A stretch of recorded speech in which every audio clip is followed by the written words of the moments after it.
कृपालशमात्रेण पुरुषार्थचतुष्टयं प्राप्यते तामहं वन्दे गोविन्दं भक्तवत्सलम् अनन्तगुणसम्पन्न अनन्तभजनप्रियम् अनन्तरूपिणं वन्दे गुरुमानन्दवर्धनम्।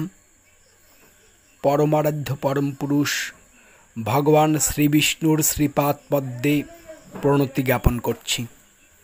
आपनारा जारा आमार आलोचना श्रवण करछेन तादेरके जानाई स्वागतम।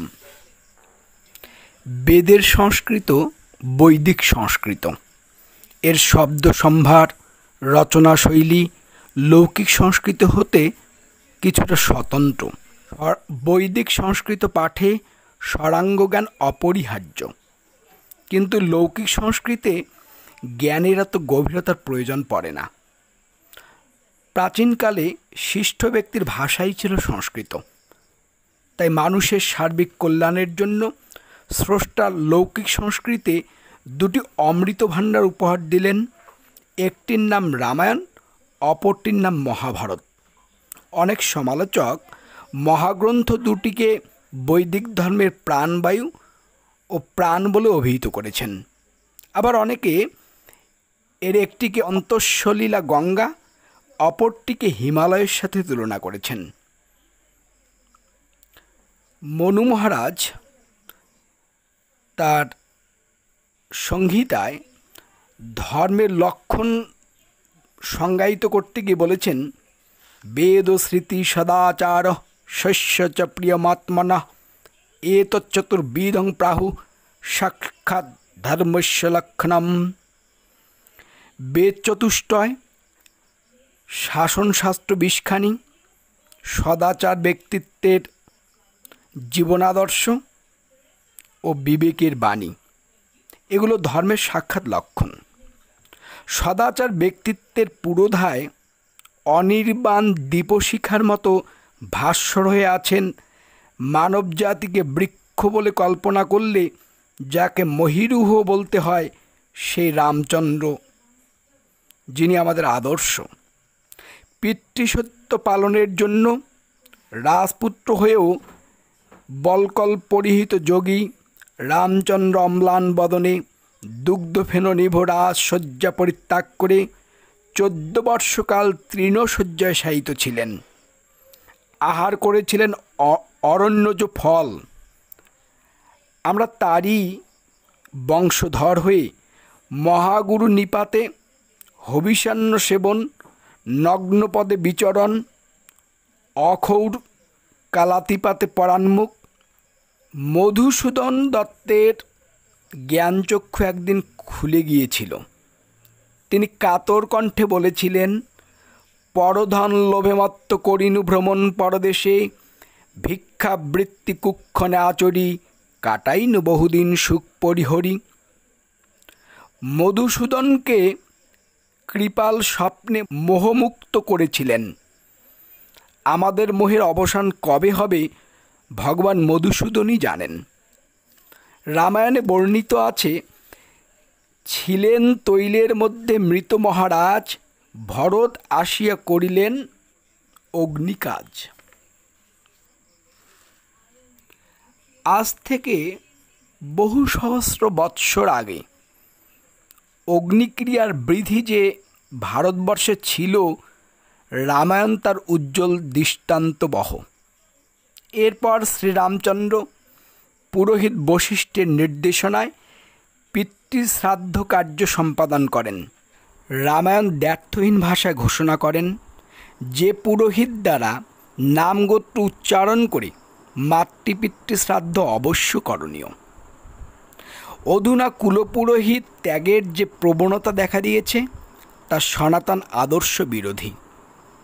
आज पुरोहित के त्याग करे किछु नव्य मठेर जारा सदस्य, नव्य ब्राह्मण मंत्रे दीक्षित बोले जारा ब्राह्मण पदवाच्य बोले निजेके घोषणा करछेन, এই স্বঘোষিত ব্রাহ্মণদের দিয়ে অনেকেই এই শ্রাদ্ধাদি কর্ম করাচ্ছেন।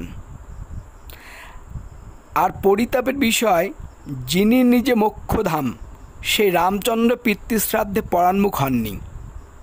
রাজা দশরথের অগ্নিকার্য বিধি হয়েছে, কিন্তু পণ্ডিতব্রহ্মণ্য শুক্রাচার্যের শিষ্যগণ পেতের অগ্নিকাজে সমাজকে বিরত করার চেষ্টা করছে। শ্রাদ্ধাদির অপ্রয়োজনীয়তা বিশ্লেষণ করছে এরা। পুরোহিতবিহীন শ্রাদ্ধের মন গড়া বিধি প্রণয়ন করছে, যা সনাতন ধর্মকে ধ্বংসের পথে নিয়ে যাচ্ছে। শুধু আদ্য শ্রাদ্ধই নয়, সাংবৎসরিক শ্রাদ্ধের উল্লেখও রয়েছে রামায়ণে। দশরথ বর্ষপূর্ণ হলে ক্ষুধার্ত হয়ে রামচন্দ্রের নিকটে কব্যপ্রার্থী হয়ে এসেছিলেন। রামচন্দ্রের অবর্তমানে সীতার নিকট হতে পিণ্ড গ্রহণ করে স্বর্গরাজ্যে তিনি ফিরে গিয়েছেন। সীতার উক্তি রামায়ণে, আমারে করিতে শ্রাদ্ধ কন দশরথ, লইয়া বালির পিণ্ড গেল স্বর্গপথ। রাজ্যলোভে পিতৃহত্যা নয়, পিতৃ সুখার্থে দুর্বিষহ জরাবহনের নিদর্শন পৃথিবীর ইতিহাসে পুরুকে চিরভাস্বর করে রেখেছে।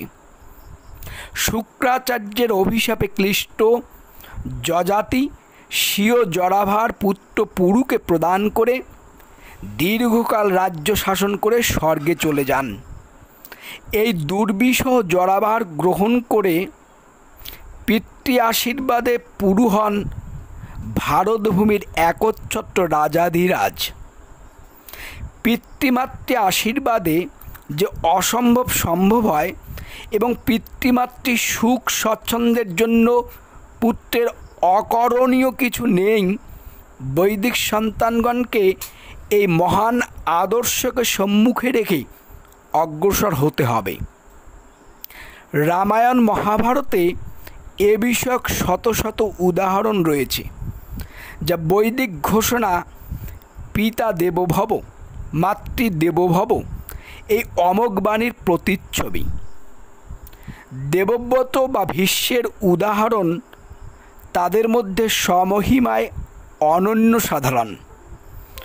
মহারাজ শান্তনু সত্যবতী নাম্নী এক সুন্দরীর রূপে মুগ্ধ হলেন, কিন্তু সর্বগুণ সম্পন্ন পুত্র দেবব্রত অসন্তুষ্ট হতে পারে ভেবে মানস যন্ত্রণা সত্ত্বেও তিনি সত্যবতীর পানি প্রার্থনা করতে পারলেন না। ফলে শান্তনু চিত্ত চাঞ্চল্য রোগে আক্রান্ত হলেন। পিতার অশান্তির কারণ সচিবের মুখে শুনে দেবব্রত হৃষ্টচিত্তে পিতাকে বিয়ের অনুমতি দিলেন। দেবব্রত প্রদত্ত অনুমতি সমস্যার সমাধানে ব্যর্থ হল, কারণ ভবিষ্যতে দেবব্রত সিংহাসনের মালিক হবে এমতাবস্থায় সত্যবতীর বাবা কন্যাকে দিতে রাজি নন। সহাস্যবাদনে দেবব্রত সিংহাসনের দাবিকেও প্রত্যাখ্যান করলেন। এতেও নিরসন হলো না সমস্যার, কারণ দেবব্রত পুত্রের সিংহাসনের দাবি অক্ষুণ্ণ থাকে শাস্ত্রের নির্দেশে। এবারে শান্তনু পুত্র চিরকৌমার ব্রতের কথা রাজাকে জানিয়ে দিয়ে পিতৃঋণ শোধ করলেন। দেবব্রত আর এখন দেবব্রত নন, ভীষণ প্রতিজ্ঞা করায় তিনি হলেন ভীষ্ম।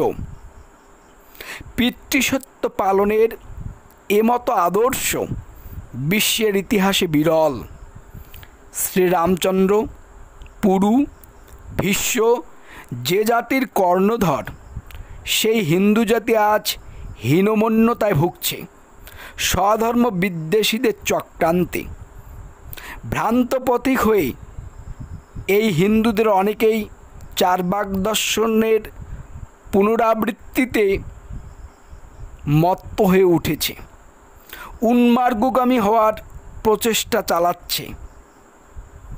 জাতির রক্ষার দায়িত্ব আজ যুব সমাজের। তাই বৈদিক আদর্শকে বাস্তব রূপ দেওয়ার জন্য এ ধর্ম যে সনাতন ধর্ম তা জগৎবাসীকে বুঝিয়ে দেওয়ার জন্য স্মৃতি নির্দেশিত পথে আমাদের এগুতে হবে এবং এই ইতিহাস গ্রন্থগুলো থেকে আমাদের আদর্শ চরিত্রগুলো গ্রহণ করতে হবে এবং এই আদর্শ চরিত্রের যে দৃষ্টান্ত সেগুলো সমাজে ব্যাপকভাবে প্রচার করতে হবে। তাহলেই আমরা প্রকৃত সনাতন ধর্মাবলম্বীর জীবনযাপন করে জীবনমুক্ত হতে সক্ষম হব। সকলকে পুনরায় সম্ভাষণ জানিয়ে আজকের মতো শেষ করছি।